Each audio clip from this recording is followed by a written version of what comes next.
Hello student, Namaskar. So our question is P of the five positive integers P, Q, R, S and T are even and two of them are odd, not necessarily in order. Consider the following. Statement 1 is P plus Q plus R minus S minus T is definitely even. 2P plus Q plus 2R minus 2S plus T is definitely odd. Which of the above statement is और are correct. सो इन दोनों statements में से आपको ये बताना कि कौन सी statement correct है कौन सी इनकरेक्ट है। ओके, तो चलिए शुरू करते हैं।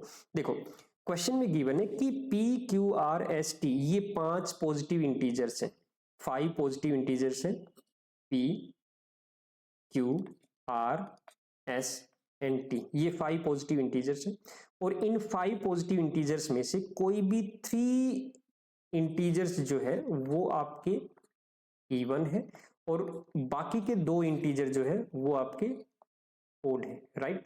सो स्टेटमेंट 1 इज क्या है? Statement 1 p plus q plus r minus s minus t is definitely even.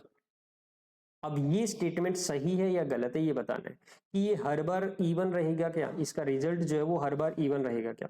अब देखो, अब जैसे कि अगर मैं यहाँ पे s और t में से माइनस कॉमन निकाल लो तो ये बन जाएगा, इसको ऐसे लिख सकते हैं p plus q plus r minus s plus t. Okay, चलिए अब इसमें क्या गिवन है कि ये जो 5 इंटीजर्स हैं इनमें से कोई भी 3 इंटीजर इवन है। तो अब हम पॉसिबिलिटीज लेते हैं कि कोई भी 3 इंटीजर, कौन से 3 इंटीजर इवन होंगे, कौन से 2 जो इंटीजर है वो आपके ओड होंगे।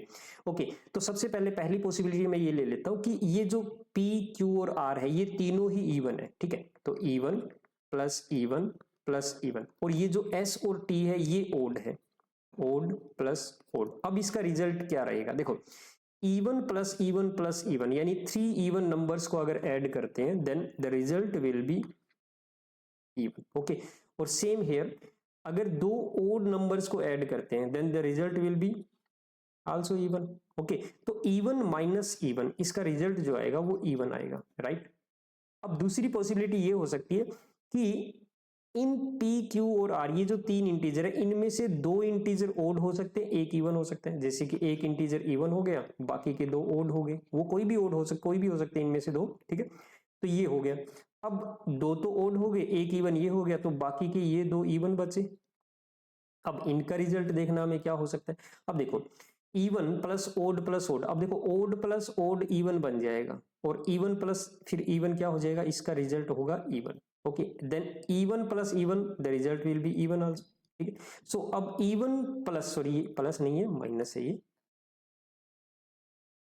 इवन माइनस इवन ये रिजल्ट क्या बन जाएगा, ये भी आपका इवन ही आएगा रिजल्ट, राइट। तो सेकंड पॉसिबिलिटी में भी आपका रिजल्ट इवन आ रहा है। चलिए एक थर्ड पॉसिबिलिटी और ले लेते हैं जिसमें कि ये जो पी क्यू आर 3 इंटीजर है इनमें से एक ओड हो बाकी 2 इवन हो। ठीक है, और सेम इसमें से एस और टी ये जो 2 इंटीजर है इनमें से एक ओड हो और बाकी का एक इवन हो। ठीक है, अब जैसे कि अगर 2 तो इवन है और एक ओड इंटीजर है इनमें पहले 3 में। ओके, माइनस, अब इनमें भी सेम वही, एक इवन होगा एक ओड होगा क्योंकि 2 इवन ओड चाहिए आपको और 3 इवन नंबर चाहिए।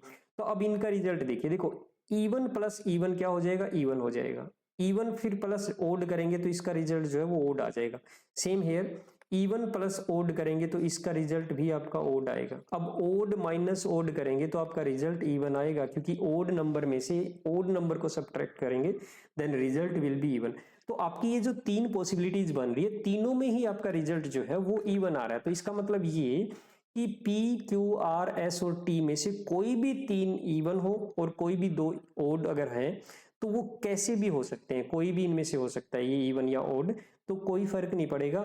इस स्टेटमेंट का जो रिजल्ट आएगा वो डेफिनेटली इवन भी आएगा। ओके, तो सो फर्स्ट इक्वेशन, फर्स्ट जो स्टेटमेंट है that is a correct. Okay, जो ये स्टेटमेंट आपकी वो करेक्ट है। चलिए अब बात करते हैं स्टेटमेंट 2 की।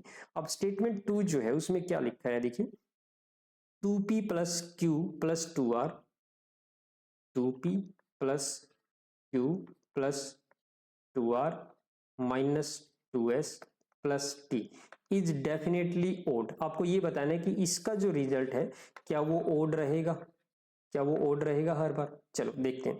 अब देखो इस स्टेटमेंट में जो आपकी ये 2p 2r 2s जो 2 से मल्टीप्लाई है, इन दोनों तीनों टर्म को एक साथ कर लीजिए और 2 कॉमन निकाल लीजिए, तो ये बन जाएगा p प्लस r और ये 2 कॉमन आ जाएगा तो माइनस s। ओके, और प्लस उसके बाद बचा आपके पास q प्लस t।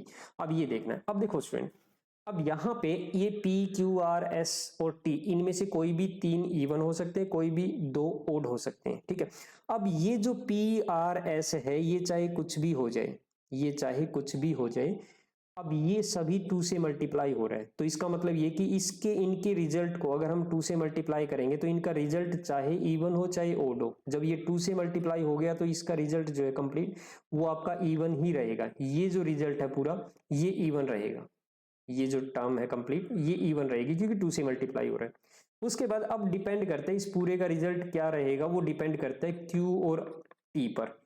अब अगर दोनों ही नंबर q और t दोनों अगर इवन हो जाते हैं, इवन प्लस इवन, तो इनका रिजल्ट इवन हो जाएगा, तो इवन प्लस इवन जो है वो आपका रिजल्ट इवन देगा, राइट। इसी तरह से अगर दोनों नंबर q और t दोनों ही नंबर अगर ओड हो जाते हैं, ओड, तो ओड प्लस ओड ये इवन बन जाएगा, इवन प्लस इवन करेंगे तो इसका रिजल्ट भी आपका इवन आएगा। ओके, अब तीसरा पॉसिबिलिटी ये बन सकती है कि q और t में से एक इवन नंबर हो जाए, दूसरा ओड हो सकता है बिल्कुल, ठीक है। तो अब इनका जो रिजल्ट है वो यहाँ पे ओड आ जाएगा। अब इवन प्लस ओड करेंगे तो ये रिजल्ट आएगा आपका ओड, राइट। सो इसका मतलब ये हुआ कि जो सेकंड स्टेटमेंट में आपको ये जो एक्सप्रेशन दे रखी है, इसका जो रिजल्ट है वो इवन भी हो सकता है और ओड भी हो सकता है। तो डेफिनेटली ओड होगा ऐसा कोई जरूरी नहीं है, तो सेकंड स्टेटमेंट जो है वो आपकी गलत हो जाएगी, रॉन्ग हो जाएगी। ओके स्टूडेंट, सो आपका जो आंसर आएगा that is option A, 1 only.